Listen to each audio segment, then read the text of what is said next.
नमस्कार प्रेक्षकांनो, आज आपण बघणार आहोत ठरलं तर मग मालिकेच्या 17 जुलैच्या भागामध्ये सायली त्या मुलीला जोरात ओढून घेते, कारण गाडी समोरून येत असते आणि ती लगेच तिला म्हणते, अगं ती गाडी तुला दिसली नाही का? त्यात लगेच सायली तिला एका झाडाखाली बसवते आणि तिला विचारते, तुला काय झालंय, तू का रडते आणि मला अगोदर तुझं नाव सांग बरं का. त्यावरती मुलगी तिचं नाव श्वेता म्हणून सांगते आणि सायली म्हणते, काय झालं होतं, तू असं का करत होती? त्यावरती सांगायला लागते, अगं माझ्या नवऱ्याने मला इतका त्रास दिला आहे ना, कारण मला मुलबाळ होत नाही, सासरची मंडळी खूप त्रास देते मला, मग मी काय करणार होती. म्हणून म्हटलं चला आता हे जीवनच संपवून टाकू, म्हणून मग मी घराच्या बाहेर पडले.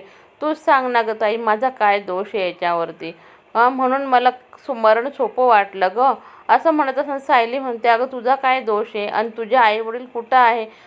श्वेता सांगायला लागते, अगं माझ्या आईनं धुणं-भांडे करते, वडील आजारी असतात गं.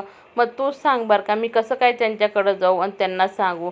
सायली म्हणते, हे बघ तू काही टेन्शन करू नको, मी तुला हवं तर तुला कामाची तुझी व्यवस्था करून देते. त्यावरती म्हणते, अगं कामाची काय, म्हणजे राहायची पण व्यवस्था व्हायला पाहिजे. म्हणून सायली तिला आश्रमामध्ये घेऊन येते प्रेक्षकांनो. आणि तिथे गेल्यानंतर मधुभाऊंना ती तिची हकीकत सांगते आणि मधुभाऊ लगेच म्हणतात की अरे ह्या जमान्यात सुद्धा असे लोक असतात. असं म्हणून मधुभाऊंचे ते आभार पण मानते प्रेक्षकांनो, की तुम्ही मला इथं राहायला जागा दिली दादा. आणि सायली लगेच मधुभाऊंना म्हणते, मधुभाऊ मी चांगलं केलं ना हिला इथं आणून. त्यावर मधुभाऊही तिला म्हणत असतात की अगं हो तू बरोबर केलं. आणि ती लगेच श्वेताला म्हणते की श्वेता तू फ्रेश व्हायला जा बरं का. पण श्वेता लगेच म्हणते की नाही नाही, तुम्ही अगोदर मला काहीतरी काम सांगा. त्यावर सायली म्हणते, अगं हो मी तुला काम तर सांगणारच आहे, पण तू अगोदर जाऊन फ्रेश हो, थोडा आराम कर, त्याच्यानंतर मी तुला काम सांगते. आणि सायली लगेच कुसुमताईंना सांगते की तुम्ही कुसुमताईला घेऊन जा बरं का थोडंसं.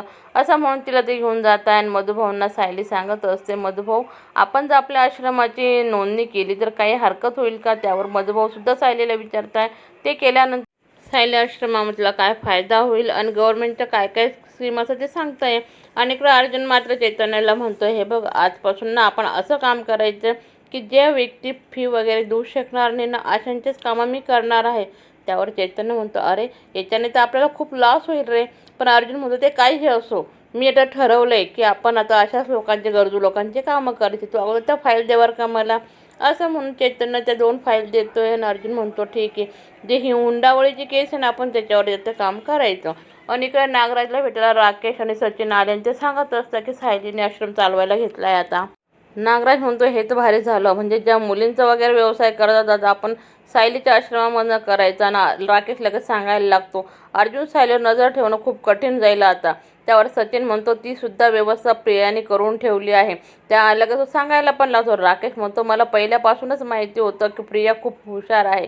आणि तो लगेच सांगतो की तिची एक व्यक्ती आहे, ती तिने आश्रमामध्ये सायली आणि अर्जुनवर लक्ष ठेवण्यासाठी पाठवलेली आहे. आणि इकडं मात्र सुभेदार फॅमिलीमध्ये आता पुन्हा यांचं सुरू झालं आहे अर्जुन आणि सायलीचं बोलणं. ते लगेच म्हणत असतं की हो आपण ना असं करू, आपल्या बाळाला काय काय हवं काय नको आपण ते एखाद्या डायरीमध्ये लिहायचं का बरं का. असं दोघंजण विचार करत असतात. आणि ते म्हणतं, हे बघ माझं तर पूर्ण प्लॅनिंग आहे बाई, की मला ना माझ्या मुलाला ना असं घडवायचं आहे की त्याला आपण असं संस्कार द्यायचे की त्यांनीही सुद्धा गोरगरिबांची सेवा करायची किंवा त्यांच्यासाठी काहीतरी चांगलं करायला हवं.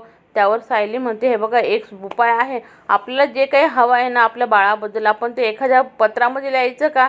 त्यावर लगेच अर्जुन म्हणतो, ही आयडिया सुपर आहे बरं का तुझी आली, चल तर आपण असं करू, 2 डायऱ्या घेऊन दोघी डायऱ्यांमध्ये आपले विचार आपण लिहायचे. असं म्हणून लगेच अर्जुन 2 डायऱ्या घेतोय प्रेक्षकांना आणि एक सायलीला देतोय आणि एक स्वतः लिहायला घेतो. पण डायरीमध्ये तो लिहायला सुरुवात मात्र एकदम सुपर करतोय बरं का, कारण तो सायलीवरूनच करतोय. हे बघ बाळा, तू ना तुझ्या आईसारखंच व्हायचं बरं का, कारण तुझ्या आई जशी सर्वांना जीव लावते ना तसंच तू सुद्धा करायचं. आणि सायली मात्र सेम टू सेम तसंच लिहिते, बाळा तुझे बाबा किती प्रेम करता रे माझ्यावरती, तसंच तू पण सर्वांना प्रेम करायचं, सर्वांना जीव लावायचा. आणि इकडं आपल्याला आश्रमामध्ये दाखवलेलं आहे, कारण आजचा स्वयंपाक ना श्वेताने बनवलेला आहे. आणि ती कुसुमताईंना म्हणतच असते की कुसुमताई तुम्ही जेवायला बसा.